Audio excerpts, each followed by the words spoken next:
नारियल फोड़ करके क्रेडिट लेने का काम करते हैं। इंसान के हर कर्मों का रिजल्ट 5 साल के बाद आता है।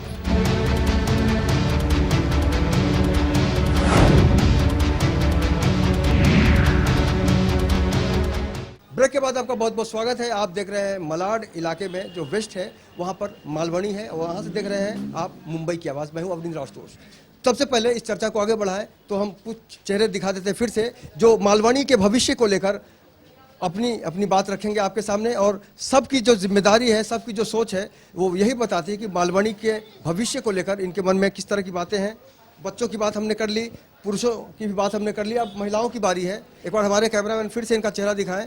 और जाहिर तौर पर इनकी जिम्मेदारी बहुत ज़्यादा इसलिए भी बढ़ जाती है क्योंकि बच्चों को जो संस्कार मिलता है, बच्चों का जो नेचर होता है, उसके लिए जाहिर तौर पर माता पिता बहुत ही ज़्यादा जिम्मेदार होते हैं। चुनौतियाँ भी होती हैं, इसमें कोई दो राय नहीं है। तो इनसे जानने की कोशिश करते हैं कि मालवनी और मालवनी का जो भविष्य जिसको हम कहते हैं बच्चे हैं, उनको लेकर एक माँ क्या सोचती है, एक बेटी क्या सोचती है, या कि एक औरत क्या सोचती है। अपना नाम बताइए मैडम। वर्षा। वर्षा जी, आप बताइए कि मालवनी के बच्चों को लेकर या फिर मालवनी की जो विकास की बात होती है, बड़े बड़े वादे किए जाते हैं नेताओं के द्वारा, तो आपने कितना बदलाव महसूस किया है? ज़्यादा नहीं, कुछ हुआ ही नहीं है बदलाव। तो है हमारे यहाँ के जो भी एमएलए, वो हमारे काम करते हैं और बस उतना ही। हमारे बच्चों का तो सुरक्षित है ही नहीं कुछ, बस। आपका नाम जानना चाहेंगे? यास्मीन। यास्मीन जी, आपको क्या लगता है कि जिस तरह से हम मुंबई को सपनों का शहर कहते हैं, देश की आर्थिक राजधानी है, सबसे ज़्यादा टैक्स मुंबई से जाता है केंद्र सरकार को, आपको क्या लगता है कि वाकई आने वाले दिनों में आपकी जो चिंता है वो जायज़ है या फिर नाजायज़ है? जायज़ है, मगर ऐसा लगता ही नहीं कि आने वाले दिनों में कुछ और होने वाला है यहाँ पर, क्योंकि अब तक तो कुछ नहीं हुआ है।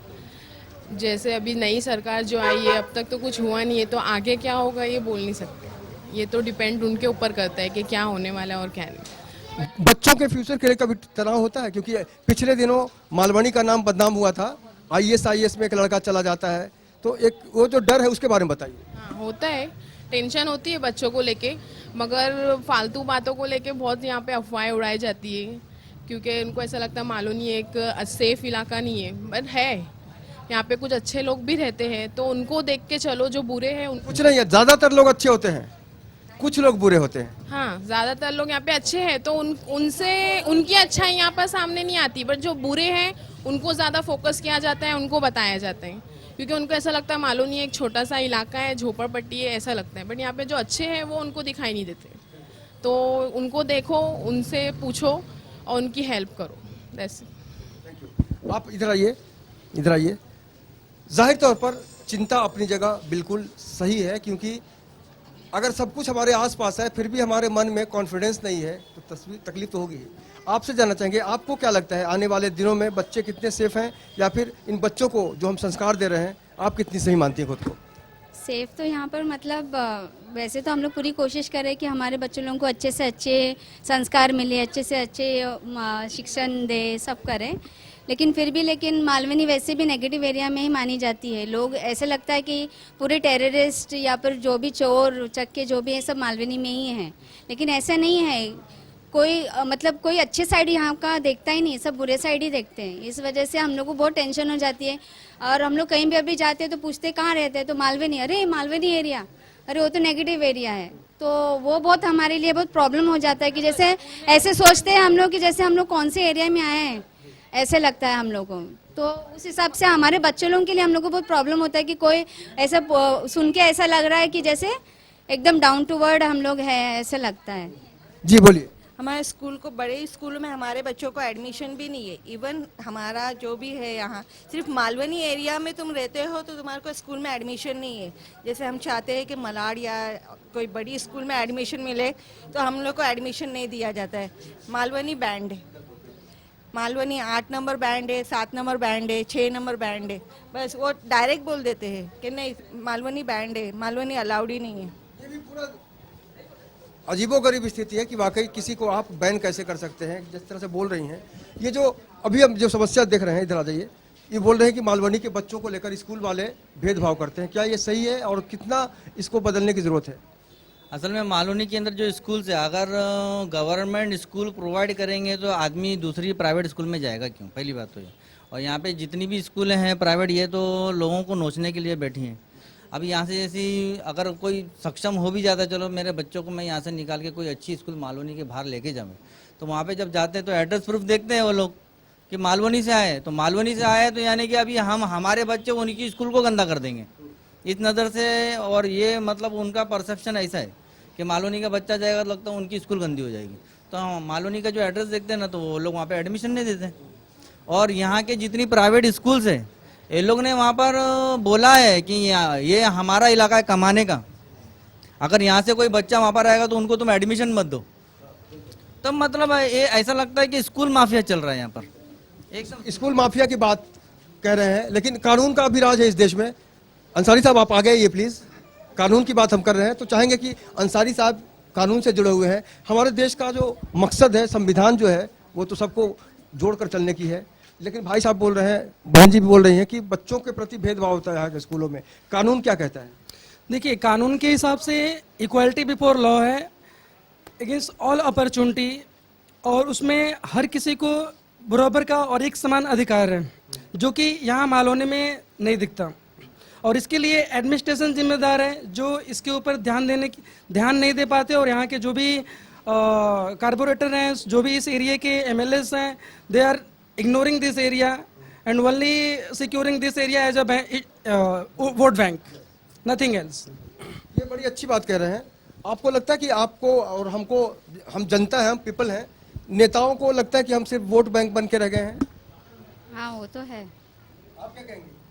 सेम, हाँ वही है। हम तो सिर्फ जो बोलते हैं वो हमको बोलना पड़ता है, जो वो करते हैं वो ही हमको करना पड़ता है, और कुछ नहीं। इलेक्शन से पहले आके थोड़ी गली बना देते हैं या फिर शौचालय ठीक करा देते हैं तो बस वोट दे दो। जो भी काम होता है वो इलेक्शन शुरू होने से पहले होता है और उसके बाद में फिर उन लोग वापस दिखते ही नहीं है यहाँ पे। सेम थिंग, कुछ भी नहीं। अगर हम असलम शेख की बात करें या फिर गोपाल शेट्टी की बात करें, उनका क्या योगदान रहता है आप लोगों के जीवन में? असलम शेख तो फिर भी कुछ है, बट गोपाल शेट्टी जब से आए तब तक तो कुछ देखा ही नहीं हमने यहाँ पर, एटलीस्ट तो कुछ नहीं देखा। हाँ, हेल्प किया है, उसके लिए तो हम लोग हमेशा खड़े हैं। लेकिन अभी तक के मोदी सरकार जब से आई है, हमारे लिए कुछ हम लोग ने देखा ही नहीं कि कुछ विकास हुआ है, या हमारे लिए, बच्चों लोगों के लिए बोलो या कुछ भी है, ऐसे कुछ विकास हम लोग ने अभी तक के नहीं देखा है। और महंगाई तो सबसे ज़्यादा बढ़ती ही जा रही है, कम होने के बदले। हाँ, तो वो बहुत प्रॉब्लम हो रही है हमारे लिए। तो पहले तो कांग्रेस केस में तो हम लोग फिर भी बिजनेस सब अच्छा चलता था, लेकिन अभी तो एकदम से मोदी सरकार जब से आई है तो एकदम सब प्रॉब्लम बहुत चालू है। अच्छे दिन नहीं आए? अच्छे दिन नहीं, बुरे दिन आए। उन लोग बोलते थे स्लोगन जैसे अच्छे दिन आने वाले, लेकिन जैसे ऐसा लग रहा है कि बुरे दिन ही आए रहे। ये जो हमारे मन में एक बात बैठ गई है बहुत ही गहराई से कि अच्छे दिन नहीं आए हैं, बुरे दिन आ गए हैं और पुराने दिन लौटा दो। बहुत सारे लोगों को हम मिलते रहते हैं तो अक्सर वो कहते हैं कि हमें पुराने दिन लौटा दो। आप अच्छे दिन और बुरे दिन को किस तरह से देखते हैं? कुछ सालों में ऐसा देखा गया है कि महंगाई बहुत ज़्यादा ऊपर चली गई, जिसको हम खुद भी नहीं समझ पाए कि ये अचानक कैसे हो गया। मतलब किसी चीज़ का अचानक से इतने ऊपर चले जाना, पेट्रोल, डीजल या दाल या जो कोई भी चीज़ें हैं, तो इन चीज़ों का अचानक से इतने ऊपर जाना एक कॉमन आदमी के जेब के ऊपर बहुत ज़्यादा इफ़ेक्ट करता है। और एक कॉमन आदमी जो है वो अपनी उसी कमाई में वो सारी चीज़ें जो महंगी हो गई है उसको सरवाइव करे, ये हर किसी के लिए पॉसिबल नहीं हो पाता। इसके लिए जो है पूरा माहौल के अंदर जो है एक बिगाड़ आ जाता है कि इंसान फिर या तो कर्ज लेता है या बैंक से लोन लेता है और फिर वो इंटरेस्ट के झमेले में पड़ जाता है। और ज़्यादातर जो है ये हमारे मालवनी जैसे एरिया में ये बहुत कॉमन बात है कि आदमी लोन्स लेता है और फिर उसके बाद में कभी ऐसा भी ख्याल आता है कि मालवनी छोड़ दें, जिस तरह से आमिर खान की पत्नी ने जिस तरह से बयान दिया था कि इंडिया छोड़ देते हैं, बहुत हंगामा हुआ था।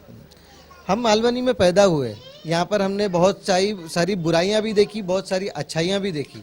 मालवनी में जितनी बुराइयाँ हैं उससे ज़्यादा अब अच्छाइयाँ हो रही है। और हम मालवनी को बुरा समझ के इसे हम छोड़ के नहीं जा सकते, बल्कि हमें यहाँ रह के इसको सुधारना है, क्योंकि ये हमारी मातृभूमि है। हमारे हिंदुस्तान में ये मालवनी हमारा पैदाइश का स्थान है। हम इसे छोड़ के कहीं नहीं जाने वाले, छोड़ के बुज़दिल जाता है। और हमें यहाँ रह के इन बच्चों का फ्यूचर बनाना है और अपना भी फ्यूचर यहीं बनाना है। आपका क्या रोल रहेगा आने वाले दिनों के लिए?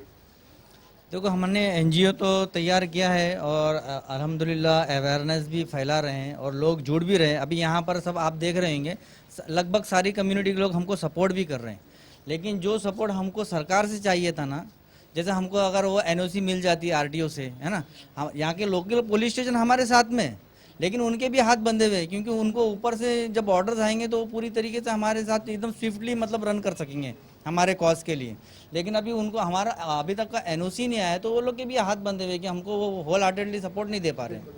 इस देश में आतंकवादी सरेआम चले आते हैं, हादसा करके चले जाते हैं, लेकिन जो लोग मालवणी के लोग हैं, भविष्य चाहते हैं, बच्चों को कुछ बनाना चाहते हैं और कुछ अच्छा संदेश देना चाहते हैं, उसको लेकर एक सुस्त रवैया देखा जा रहा है सरकार के अंदर, प्रशासन के अंदर।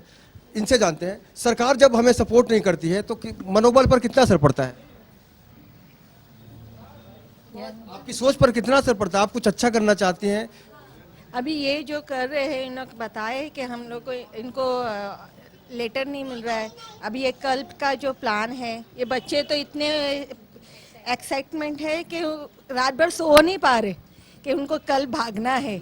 एक बोलता है मशीन लेकर आओ, हमको पतला होना है, एक बोलता है कि जूते लाओ, स्पोर्ट्स शूज सबके पास है, फिर भी कल के नए पहनने का है, नया उनको घूमने का है, चलना है, किसी को भागना है, किसी को फर्स्ट आना है, सब कुछ करना है बच्चे लोग। और 90% हमारी चाली के पूरी कॉलोनी के बच्चे इधर आए हैं जो ये सब करना चाहते, पर वो भाई बता रहे हैं कि उनको अभी तक लेटर नहीं मिला है, कि होगा कि नहीं होगा ये भी नहीं पता अभी। तो कुल मिलाकर वक्त गुजर रहा है लेकिन सोच ठहरी हुई है। हमारी सोच इसलिए भी ठहरी है कि हमारा जो मकसद है वो यही है कि मालवणी के बच्चों को भली भांति ये सीख दी जाए कि आतंकवाद से सिर्फ नुकसान होता है। और पिछले दिनों जो हादसा हुआ कि मालवणी का जो थोड़ी सी बदनामी हुई, अब बच्चे सचेत हो गए हैं और ये कुछ बनना चाहते हैं। कोई इंजीनियर बनना चाहता है, कोई पायलट बनना चाहता है, कोई कुछ बड़ा आदमी बनना चाहता है। तो जाहिर है अब मालवणी की जो सोच है वो बदल रही है। अगर आपके इलाके में कोई समस्या है जिसका समाधान नहीं हो पाया है तो आप हमें फ़ोन कीजिए। हमारे टीवी स्क्रीन पर हमारा नंबर लगातार फ्लैश हो रहा है, आप हमें फ़ोन कीजिए, हम बनेंगे आपकी आवाज़। कल फिर मुलाकात होगी किसी अलग इलाके में, किसी अलग समस्या के साथ। तब तक हमारे कैमरामैन आनंद वर्मा के साथ मुझे यानी अवनींद्र आशुतोष को दीजिए इजाज़त। नमस्कार।